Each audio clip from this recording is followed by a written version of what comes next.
treat, everyone! What's on the Halloween menu today? Spooky Pop-Tarts! Hi guys! Welcome back to my spooky series. Halloween is coming up and I hope you know what you're making for the party. Hello? What are you bringing to the party? I'm bringing Pop-Tarts to the party! These Halloween Pop-Tarts are the perfect scary snack.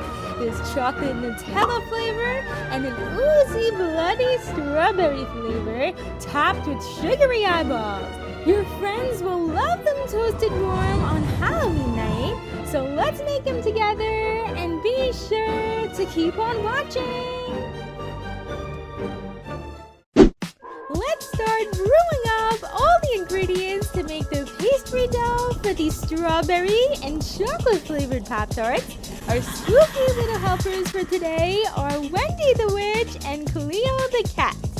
First, going into a mixing bowl is 1 stick of softened butter, along with a 1/3 of a cup of granulated sugar, a 1/3 of a cup of powdered sugar, a 1/2 teaspoon of salt, and a 1/4 cup of oil. Then mash up the butter into small chunks. As long as the butter is softened, it crumbles up nice and easy. Next, you can begin adding in 2 1/3 cups of flour. I sprinkle it in half at a time and combine before dropping in the other half so it doesn't get too dry. Of course, this is a little messy, and if you prefer, you can use a food processor for this. But today, I'm making the dough the good old-fashioned way. Once it looks like a sandy mixture, finish by bringing the dough together with 1 whole egg. Wendy the Witch wanted to join the fun and volunteered to crack it in there. The egg should bind everything together nicely, but if you are feeling your dough is still too dry, pour in 1 to 2 tablespoons of milk if needed. Sometimes the humidity where you live can make the dough more wet or dry. The final step is to work that dough by kneading it onto your surface and form it into a smooth ball. Remember that the bat and orange sprinkle Pop-Tarts are going to be the chocolatey flavors, so you're going to eyeball dividing it up into 3 sections, and if you check on your scale, it should be approximately 200 grams for each piece. While we work with one of the sections, wrap the other 2 up with plastic wrap so they don't dry out, and take 1 tablespoon of unsweetened cocoa powder to transform the dough into a rich and delicious chocolatey flavor. It may take a bit of a workout to evenly work it in the cocoa powder, so if any leftover is sticking on your surface, slap the dough over it to pick up any of the remaining stubborn cocoa powder. Now we are ready to roll, and I highly recommend grabbing some parchment paper and throwing it underneath the dough. This is going to be your best friend for rolling and cutting the Pop-Tarts to prevent any sticking when handling the dough. Easy peasy. I'm rolling it out slightly thinner than a 1/4 inch thickness to resemble the Kellogg's Pop-Tarts as much as possible, which are on the thinner side. And my trick to getting all the Pop-Tarts the same size is to have my handy dandy 3x5 inch index cards on the side. I just trimmed off 1 inch to make it a 3x4, and all you need to do is chill the sheet of dough for an hour and have your cards cut while you wait. After that hour is up, I'm placing the index cards right on top and slicing around the edge with a knife by rocking back and forth.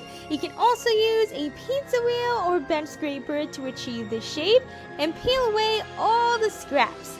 Keep in mind that 2 rectangles are needed for each Pop-Tart. I try to cut them as close together to get the most out of my dough, but no worries if you run out of space. Try to fit as many rectangles as you can and re-roll the scraps and make more. I cut a total of 6 plain rectangles and 4 chocolate rectangles, and don't forget the wings for the bat. I just cut a small piece of chocolate dough with a bat cookie cutter. I chilled the Pop-Tarts one last time for 30 minutes This ensures the pretty shapes don't get ruined and makes the dough more rigid and easier to handle. My favorite part is creating the bat wings by cutting them in half. To get filling, Wendy the Witch's job is the bloody strawberry jam, and Cleo has a Nutella. These are both so yummy, but try not to overdo how much you fill the Pop-Tarts. In the center of each plain pastry, add about 2 teaspoons of the strawberry jam, and make sure the jelly isn't cold or it will be hard to spread. Finish off the remaining chocolate pastries by spreading with the Nutella.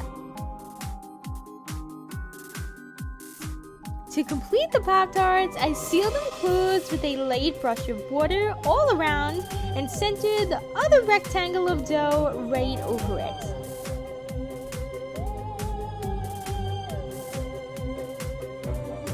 I give the Pop-Tart a light press around the edge, and I avoid flattening towards the middle so it doesn't burst out of the edges. But if you happen to see a squirt of bloody jelly peeking out, because it does happen, you can always trim that side off to clean it up. It is time to bake the Pop-Tarts for 15 to 20 minutes at 350 degrees. The bat wings bake much quicker than that. They only take 10 minutes, so you can remove them from the oven after those 10 minutes or bake them on their own separate tray. To frost the Pop-Tarts, we want to make sure it won't melt off in the toaster, which is why I'm using royal icing. And the best part is this is a royal icing mix, so all you need to do is mix in 1/3 cup of water until stiff peaks form, which is perfect for piping consistency. Right before we decorate, I colored the royal icing with gel food coloring. The only colors not shown here are the orange and a small amount of red with a smile on the bat. Finally, it's decorating time. I thinned out the royal icing with a few drops of water and put it into a squeeze bottle with a tip number 3. If you don't have a squeeze bottle, feel free to use disposable pastry bags. That works too. The flood icing gives the surface a seamless look similar to a glaze. My tips and tricks are to apply light pressure when flooding to prevent icing from running off the edge of the Pop-Tart.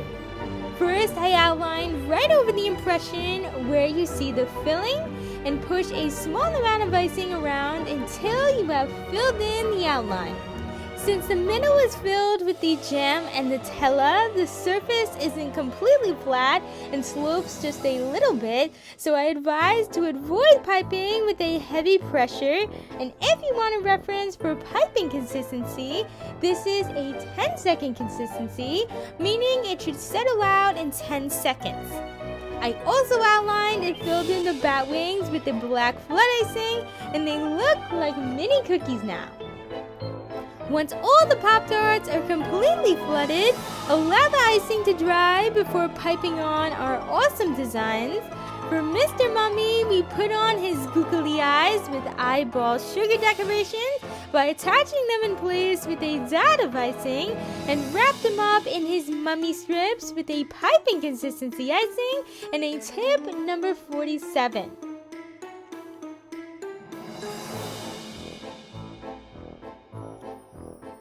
For Frankenstein, I also stuck on his googly eyes and created his hair by piping zigzags straight across with a tip number 4, then his squiggly mouth and scar with a tip number 3. Next up is Count Dracula. I piped an arch as his hairline and filled that in with the zigzag pattern. It adds a lot of texture to it. Don't forget his eyes and curved smile with 2 fantastic teeth. The orange frosted Pop-Tart is inspired by their Spookylicious edition with lots of sprinkles. The Wilton Halloween sprinkle mix has lots of ghosts, bats, and festive colored jimmies that I attached on with a dot of corn syrup. If you would like to try these cool sprinkles for your Halloween treats, I'll be sure to provide the link in the description box below. Last last but not least, I brushed some chocolate melt onto the inner part of the wing and held it in place for about 10 seconds. The chocolate should be dry like a glue before letting go. Top them off with googly eyes, a red smile, and 2 little fangs. I hope you enjoyed making these spooktacular Pop-Tarts with me, and they gave you an idea for a fun and unique Halloween party treat. If you need more ideas, you can check out my Halloween treat playlist in the upper right corner. And also, wishing you a happy and safe Halloween. It's Christina here. Thank you so much for watching, and I'll see you in the next video.